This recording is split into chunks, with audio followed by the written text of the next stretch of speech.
Olá, ouvintes! Estamos iniciando mais um episódio do Pluralcast, o podcast da Plural Médico. E no episódio de hoje, vamos abordar os tipos de diabetes. Quem está aqui comigo é a doutora Renata Freitas, que é pediatra do IGEP Care. Olá, doutora Renata, seja muito bem-vinda.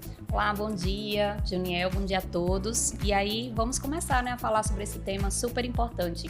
Isso, já iniciando aqui o nosso bate-papo, eu gostaria que você explicasse aí para os nossos ouvintes, né, um pouco sobre os tipos de diabetes. Eu acredito que é uma doença que a gente escuta muito falar, né, convive talvez aí com muitas pessoas, né, e acabam talvez naturalizando esse tipo de doença. Eu gostaria que você começasse explicando, né, os tipos de diabetes que existem. Isso. Diabetes, elas são, na verdade, um grupo de doenças que se relacionam com o metabolismo da glicose, popularmente chamado como açúcar no sangue. Temos como principais tipos o diabetes tipo 1, que ele é mais frequente em crianças e adultos jovens, e o diabetes tipo 2, que ele está relacionado mais com a parte genética, mas também com o estilo de vida. E esse grupo de doenças, eles causam esse aumento da glicemia por deficiência na produção de um hormônio chamado insulina, que é um hormônio produzido pelo pâncreas, ou então no aproveitamento desse hormônio mesmo, né? Então, são esses dois tipos principais. Você citou aí dos diabetes infantil, né? E também nos adultos. O que é que eles se diferem? Na verdade, os dois tipos de diabetes, eles ocorrem tanto em crianças, adolescentes e adultos. Só que o diabetes tipo 1, ele é mais comum diagnosticado na criança e na adolescência. E o diabetes tipo 2, mais ou menos depois dos 40 anos. Mas, atualmente, a gente tem um aumento muito grande do diagnóstico de diabetes tipo 2 também na adolescência. E quais são os cuidados, né, que os pais devem ter? Quais são os sintomas que a gente pode estar falando? Bom, ótimo. Excelente pergunta, né? Que dependendo do tipo de diabetes, esse início vai ser um pouco súbito e grave, ou então um pouco mais insidioso. No caso do diabetes tipo 1, que ele é uma doença autoimune, né? Uma doença que a pessoa vai destruindo, digamos assim, as células produtoras de insulina no pâncreas. Esse início, ele costuma ser um pouco mais súbito. Então, a gente tem muita sede, a criança pode apresentar desidratação, perda de peso, falta de força, né, uma astenia. E aí, essas crianças podem descompensar rapidamente, entrar em um quadro grave chamado de cetoacidose, e esses pacientes, às vezes, acabam sendo atendidos em hospitais, né, com o rebaixamento da consciência. No caso do diabetes tipo 2, os sintomas, eles são basicamente o mesmo, né? Então, os pacientes relatam muita sede e perda de peso muito rápido, e ele está relacionado mais com a questão da obesidade, tá? Sim. Então, esses pacientes, eles acabam tendo esses sintomas por um determinado tempo, antes que eles descompensem mesmo. Doutora Renata, então, caso seja identificado, né, um desses sintomas, como é que o pai deve proceder? Quais são os tipos de exames, né, de tratamentos para estar aí confirmando a existência dessa doença? Bom, em relação ao diabetes tipo 1, não tem como prevenir, né? Porque como é uma doença autoimune, genética, então, e de início súbito, então é meio que acontece assim com a criança, né? E eu já acompanhei casos de bebês de 7, 8 meses de idade que desenvolveram diabetes tipo 1, chegaram na emergência do hospital em estado de cetoacidose, tá? Então, o que é que como os pais devem proceder? Nesses casos mais graves, eles têm que procurar uma unidade hospitalar, né, mais próxima para fazer a glicemia. Muitas vezes esses pacientes, eles têm um quadro mais grave, precisam ser admitidos na UTI pediátrica para fazer esse controle da glicemia com a utilização da insulina, tá?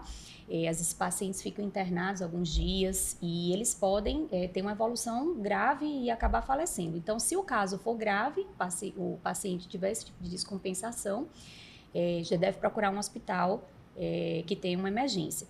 Já nos casos mais insidiosos, né, que tem fatores de risco, então é interessante que as famílias elas procurem fazer a triagem desse tipo de doença com exames simples de sangue, como glicemia de jejum, hemoglobina glicada, né, dosagem de insulina, e estar sempre pesquisando isso de forma rotineira nos pacientes, tá? Sim. E após esse diagnóstico, né? como é que funciona o tratamento, principalmente para as crianças? Quais são os cuidados, as medidas que ela precisa agora seguir, né? A diabetes na criança. Bom, dependendo do tipo, né? Como eu falei anteriormente, a gente tem um diabetes tipo 1, que é também conhecido como insulino dependente. Então, esses pacientes, eles têm que ter um tratamento e um acompanhamento multidisciplinar, e ele vai desde a dieta. Então, vai ser uma dieta que não vai ter açúcar e vai priorizar um determinado grupo de alimentos, como alimentos integrais, tá? Manter os exercícios físicos, o nível de atividade e o controle estrito da glicemia, através da glicemia capilar ou então com monitores mesmo de contínuos, né? De glicose, que a gente já tem essa tecnologia particularmente útil para crianças pequenas. E a administração de insulina, né? Que pode ser um desafio para bebês, para crianças pequenas, por conta do ajuste da dose. E esses pacientes, eles podem complicar, por exemplo, com quadros de hipoglicemia, tá?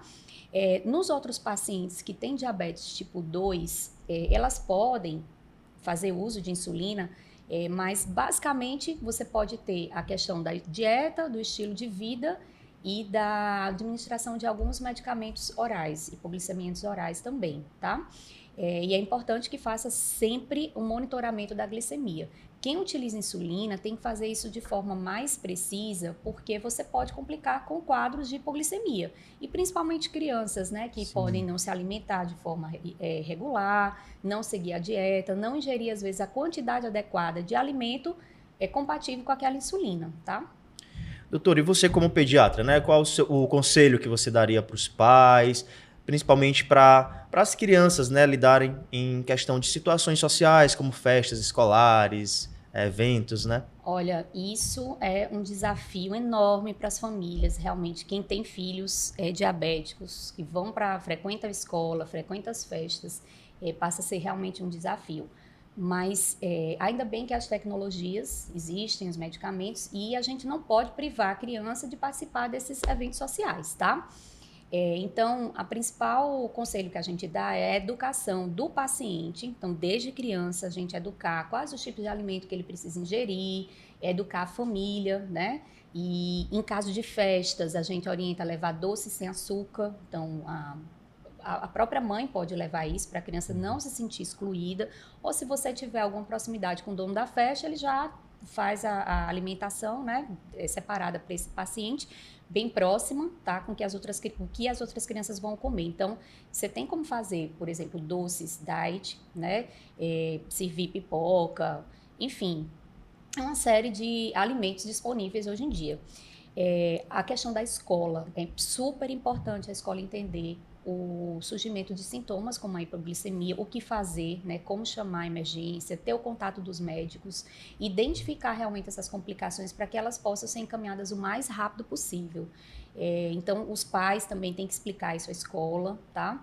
E aí a família entender realmente como que vai manejar esse controle, tanto da medicação, né, que não pode ter erros, e a questão da administração da dieta. E nunca excluir a criança desse convívio das situações sociais. No caso do diabetes tipo 2, que aí já entra a questão da obesidade, como fator de prevenção, a gente sempre estimula manter o peso dentro dos valores normais, estimular sempre o consumo de alimentos saudáveis e a atividade física diária, que a gente tem visto os adolescentes não conseguem mais ter esse tipo de estilo de vida, já começam a ser mais sedentários, se alimentar de alimentos ultraprocessados, e isso é péssimo, né, para a prevenção do diabetes tipo 2. Sim. Doutor, e como é que a Plural Med trabalha nessa pauta, talvez essa conscientização, né, esses cuidados com os tipos de diabetes infantil?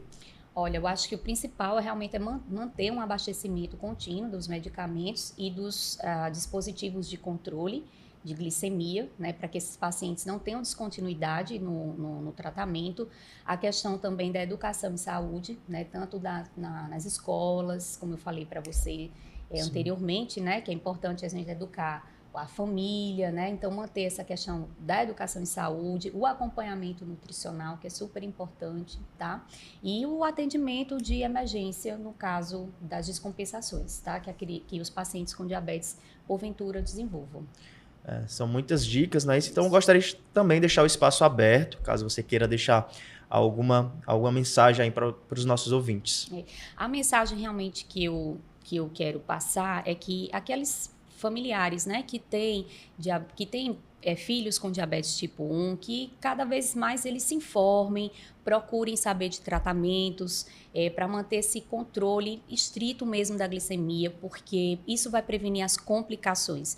Então, a gente imagina que uma criança lá com seus 4, 5 anos é diagnosticada com diabetes, e aí a gente quer que ela tenha uma expectativa de vida elevada e livre de doença, óbvio, né, sem complicações. Então, esse controle, a questão de manter a alimentação, ela vai prevenir as doenças renais, as doenças oculares, né, já que o diabetes é uma causa importante de cegueira.